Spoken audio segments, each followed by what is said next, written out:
Hey all, it's Starzy, and today we are going to be talking about the books that I read in December.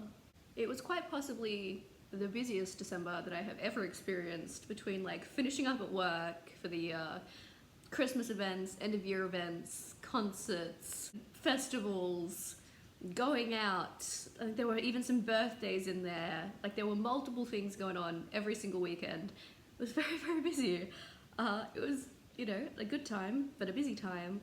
But I did also manage to read some stuff, so let's just talk about the last things that I read in 2022. So one of the first things that I listened to was What Moves the Dead by Kingfisher.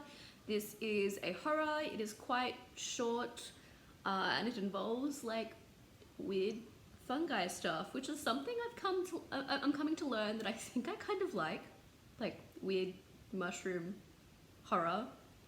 However, I will say that I listened to this and I did not get along with the audiobook.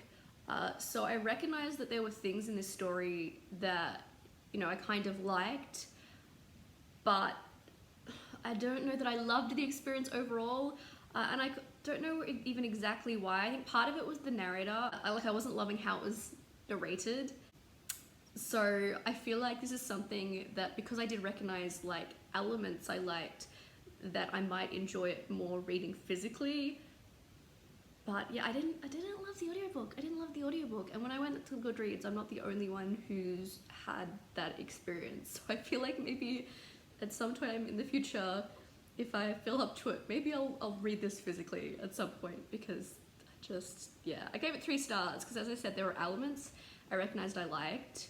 It's quite short, wouldn't say much about it otherwise, but I just didn't really like the audiobook. And I know this is something that a lot of people have loved, but I don't know whether it was just that ruined it for me. I also read Lore of the Land, Folklore and Wisdom from the Wild Earth by Claire Cock-Starkey, which I had an arc of through NetGalley. This is one of those little children's mythology collections that's illustrated, so beautiful illustrations, and it's organized via specific themes. There'll be a double page spread on river, and then you get little snippets of mythologies from around the world that revolve around river, the river. You might get a god from a specific place who is tied to the river, and it might give you a few sentences about them, and that's kind of how it's organized. And then there's also some short stories throughout the sections, very short stories. So as I said, beautifully illustrated. I just generally love these types of books. I love mythology, and they're always so beautiful to look at. It's obviously, its audience is children, so it does have to be kind of simple, but at the same time, I do always struggle a little bit when it's simplified this far. You're getting very tiny snippets of lots of different myths in this, and especially since mythology is the type of thing where there's often multiple versions of myths, so when it's presented like this, especially to an audience that doesn't know any better, it kind of makes it seem like this is the be all end all of exactly what each culture believed, kind of thing. But at the same time, I understand, it has to be simplified for the children's audience and things like that, but it's one of those things I kind of get mixed feelings about, especially because it was so simplified, and there was probably also a bit of an oversaturation of some cultures compared to others, even though it did have snippets from around the world. But yeah, a beautiful book. I think I still gave it 4 stars. That was the one thing that had me going a bit even the stories, they were simplified to an extent that they could have been more interesting. I don't know. Again, it's for that younger audience, but still mixed feelings, but beautiful, a beautiful little mythology book. I read a few romances in December, and one of them, at least, I really didn't like. The Mermaids Kiss by Tamsin. This is a mermaid romance, and I didn't like it. I didn't like it. Some of it came down to I really didn't like how some issues and things were handled. The whole premise of this is there's a human woman who some time ago had a miscarriage, and she is, her partner is not a very supportive man, and she's feeling so down that at the start of this book she throws herself into the ocean with the intention of drowning herself, because that's where she is mentally. She ends up being saved by this merman, and they immediately engage in, you know, intimate moments. And like, I understand that this is a like short romance, so to, you know, but at the same time, like, the way, yeah, it was just uncomfortable, considering that moment she'd like desperately thrown herself in for. I don't know. There was also the fact of like the way the mermaid society is organized in this, like the way men versus women in the society was handled in this. I also didn't love. Like, don't get me wrong, I love an evil mermaid, but the dynamics and the contrast, I didn't love it. I didn't love it. And also just like the romance and the intimate scenes weren't even good, so like, wasn't good, man. Wasn't good. I then listened to a Spindle Splintered by Alix E. Harrow. I did really like this. This is kind of a modern take on, you know, classic fairy tale, Sleeping Beauty. We've got a main character who is terminally ill, so you know, she will die quite young, and she's also always been obsessed with the story of Sleeping Beauty, and she ends up being kind of wrapped up in that story in a much more tangible way, I guess.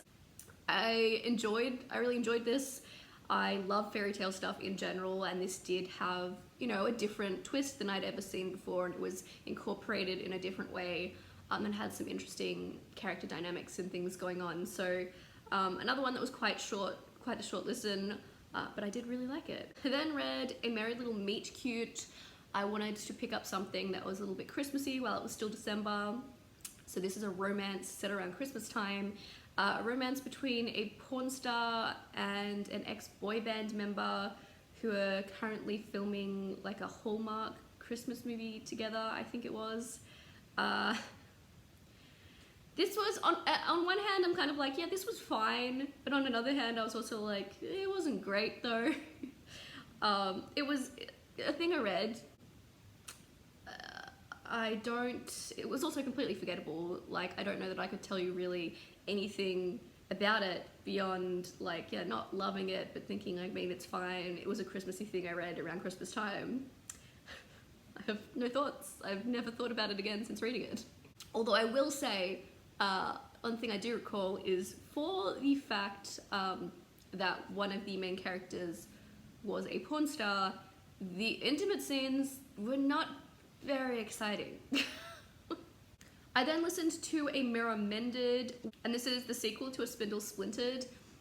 So we're still following the same main character sometime after the events of the first novella. So I'm not going to tell you much more about what happens in that book beyond the fact this does include, you know, the story of the evil queen, thus why the mirror motif. I didn't enjoy this as much as the first one. I don't know whether that's just because of the way the plot unraveled, and maybe I think the main character did grate on my nerves a little bit in this book as well.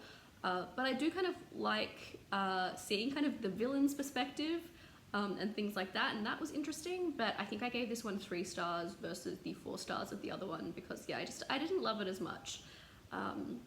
You know, it was still a nice thing to listen to.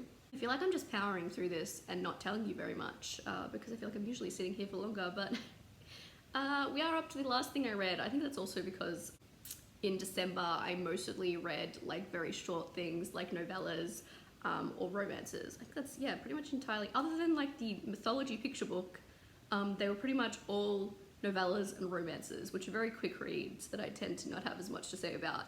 But in saying that, the very last thing I read was Bound by Tiffany Roberts, which is the concluding book in the Spider's Mate trilogy. I think that's what it's called. And I know some people are going to judge me for this, just the fact I've read this entire trilogy in general, but also the fact that I'm going to tell you right now that this was genuinely one of the best series that I read last year. It is a romance trilogy involving a human woman and an alien man who is very spider-like. And I know that turns a lot of people away from this and they freak out, they think it's weird. Each to our own, I guess.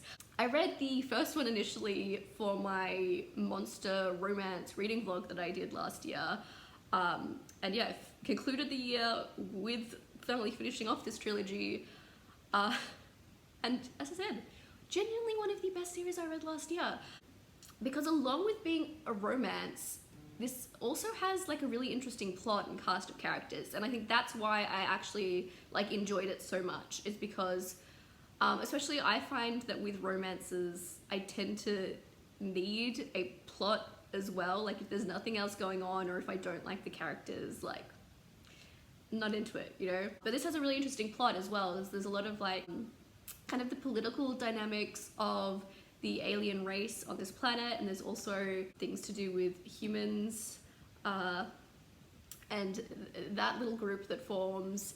And there's also a lot of things to do with, you know, like learning to trust other people and strangers, especially people who are very unlike you and that you've never come across before.